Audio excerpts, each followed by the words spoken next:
बारे में आपको बता देते हैं, वक्फ पर लगातार जो सुप्रीम सुनवाई है वो चल रही है। वक्फ कानून को लेकर अलग अलग जो याचिकाएं हैं वो दायर की गई थी, जिन पर सुनवाई चल रही है। और खासतौर से दोनों पक्ष की अगर बात की जाए, यानी सरकार का पक्ष और जो इसमें याचिकाएं डाली गई थी, उनको 2-2 घंटे का वक्त दिया गया है। उम्मीद की जा रही है कोई जो फैसला है वो इसमें निकल कर आ सकता है या नहीं, और अपनी अपनी दलील जो हैं वो लगातार दी जा रही हैं। लेकिन इस दौरान अगर देखा जाए तो प्रमुख 3 बिंदु हैं जिन पर लगातार जो बहस है वो चल रही है। इनमें खासतौर से डी नोटिफिकेशन की हम बात करें या जो दूसरे प्रावधानों की अगर बात की जाए जिस पर लगातार सुनवाई हो रही है, और उम्मीद लगातार यही की जा रही है क्या आज कोई अहम फैसला जो अंतरिम आदेश जो है वो वक्फ कानून को लेकर आ सकता है नहीं। खासतौर से जब हम बात करते हैं सुप्रीम कोर्ट में किस तरीके से आज दिन भर जो है सुनवाई होनी है, और उसी वजह से इस फैसले का इंतज़ार भी किया जा रहा है कि सुप्रीम फैसला जो है वो कब आएगा, इस फैसले का लगातार इंतजार हो रहा है।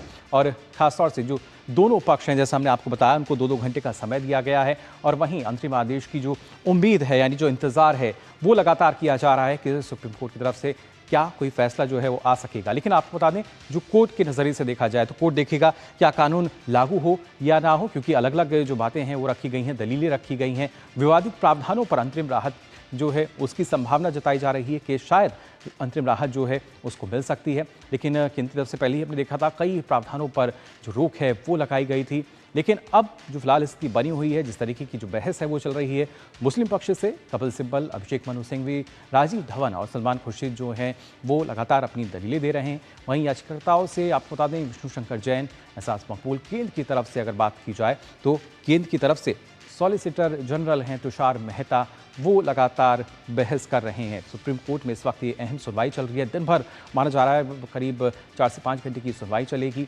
सुप्रीम कोर्ट ने 5 याचिकाओं को मुख्य माना है, और जो बाकी, क्योंकि और भी याचिका जो हैं वो दायर की गई थी, उन बाकी याचिकाओं को हस्तक्षेप आवेदन जो है उसके तौर पर देखा गया है। और वक्फ को लेकर आपको बता दें, जो बीजेपी शासित राज्य हैं वो लगातार इसका समर्थन कर रहे हैं।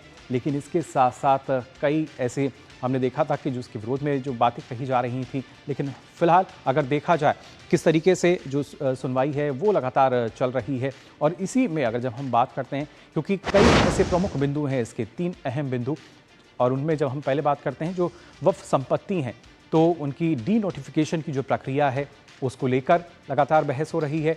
वक्फ बोर्ड में गैर मुस्लिम सदस्यता, ये भी एक अहम बिंदु इसका, जिसको लेकर लगातार जो सुनवाई है वो देखने को मिल रही है। और वहीं सरकारी ज़मीन को वक्फ घोषित करने का अधिकार, ये 3 अहम बिंदु जिन पर लगातार बहस की जा रही है।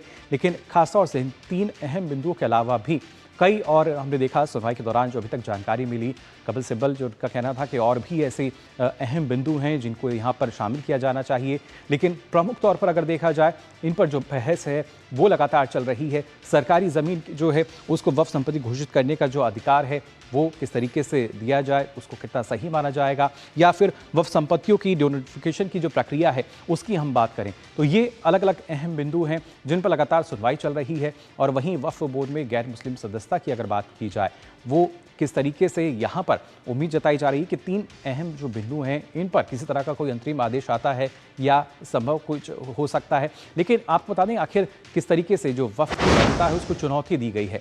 खासतौर से 2025 वक्फ संशोधन कानून की अगर बात की जाए, जिस पर लगातार सुप्रीम सुनवाई चल रही है, उसी की वैधता को एक यहाँ पर चुनौती दी गई है। दरअसल ये जो चुनौती दी गई है इसके तहत हमने अलग अलग अहम जो इसके पहलू हैं वो आपको बताए कि किस तरीके से इसकी वैधता को लगातार चुनौती दी गई। और हमने देखा कि सीजीआई की अगुवाई में 2 जजों की बेंच है जो कि लगातार इस पर सुनवाई भी कर रही है। और ख़ासतौर से जो जब दोनों पक्षों की बात की जा रही है तो केंद्र सरकार का जो पक्ष है वो रख रहे हैं सॉलिसिटर जनरल तुषार मेहता, जो कि लगातार हम आपको बता रहे हैं किस तरह की दलीलें वहाँ दी जा रही हैं।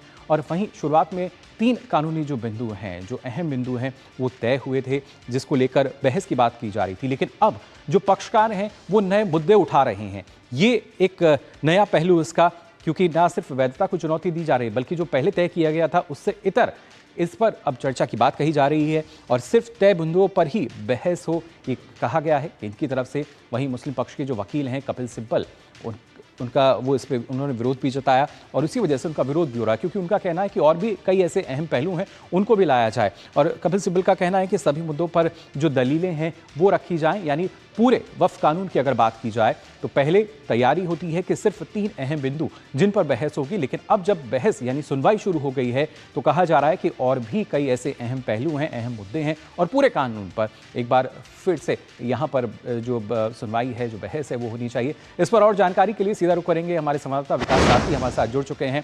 विकास, जानना चाहेंगे आपसे, एक अहम सुनवाई किस तरह की स्थिति फिलहाल अभी बनी हुई है, लगातार जो दलीलें हैं वो दी जा रही हैं?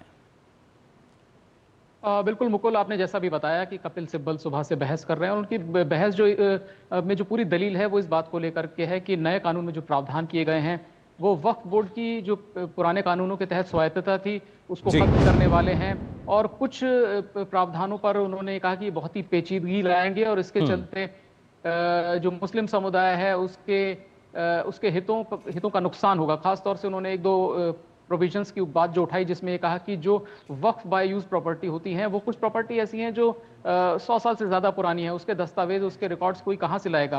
और एक बात और होती है कि जो वक्फ की प्रॉपर्टी होती है उनके मैनेजमेंट के लिए एक मुतवल्ली होते हैं जो उसको पूरे प्रॉपर्टी की देखरेख करते हैं। नए कानून में उन्होंने कहा कि प्रावधान ये है कि अगर कागज नहीं पाए गए और रजिस्ट्रेशन साबित नहीं हुआ तो उसको 6 महीने की सजा हो सकती है। तो उन्होंने कहा कि ये जो इस तरह के प्रावधान है ये पूरी तरह से जो कॉन्सेप्ट है वक्फ का उसके खिलाफ जाते हैं। दूसरी बात उन्होंने ये भी उठाई कि जो नए कानून का प्रावधान है वो जो कहता है कि अगर कोई व्यक्ति धर्मांतरण करके मुस्लिम बनता है तो वो 5 साल तक अपनी प्रॉपर्टी वक्फ नहीं कर सकता। तो उन्होंने कहा कि ये किसी के व्यक्तिगत अधिकार का सीधे सीधे उल्लंघन है कि सरकार ये 5 साल की सीमा कैसे तय कर सकती है और इस 5 साल का क्या रैशनल है कि 5 साल ही क्यों, 2 साल क्यों नहीं या 7 साल क्यों नहीं। मतलब इसमें इन सब बिंदुओं को कपिल सिब्बल उठा रहे हैं। हालांकि इस पे अगर आप केंद्र का जो हलफनामा है उसको अगर देखें तो उसमें कुछ बातें रखी गई इन इश्यूज को लेकर के। मसलन ये कहा गया कि ट्राइबल एरियाज में जमीनें वक्फ के नाम पे करवा ली गई हैं, कुछ जगह कब्जा करके कुछ जगह बहला फुसला के। बिल्कुल विकास, लेकिन अगर देखा जाए पहले 3 अहम पहलू जो हैं, अहम बिंदु, उन पर सुनवाई की बात हुई थी। फिर चाहे डी नोटिफिकेशन की हम बात करते हैं, सदस्यता की बात की जाए या किस तरीके से उनको सरकारी घोषित करना है या नहीं, लेकिन उससे इतर अब ये नए पहलू हैं जिनकी लगातार मांग की जा रही है कि इन पर बहस हो, इन पर सुनवाई हो।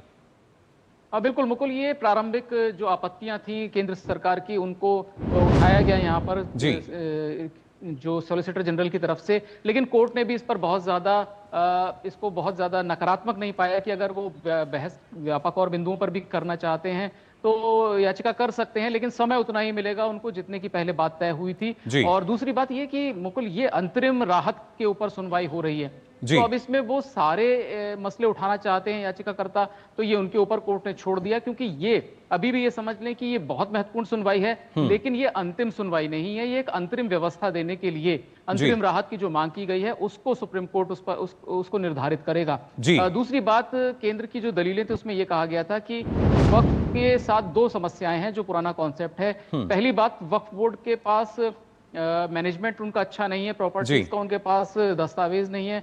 दूसरा, उनको जो आय होती है वक्फ की प्रॉपर्टीज से उनका लेखा जोखा ठीक नहीं है, तो करप्शन का भी एक बहुत बड़ा आरोप बिल्कुल संभावना बनी रहती है और उसी वजह से जो दोनों पक्ष हैं अपनी अपनी दलीलें दे रहे हैं। फिलहाल बहुत बहुत शुक्रिया आपका विकास हमारे साथ जुड़ने के लिए। तो देखना होगा किस तरीके से क्या कोई अंतरिम राहत जो है वो यहाँ पर मिल पाती है या नहीं, लेकिन लगातार जो सुनवाई है वो चल रही है। और आइए अब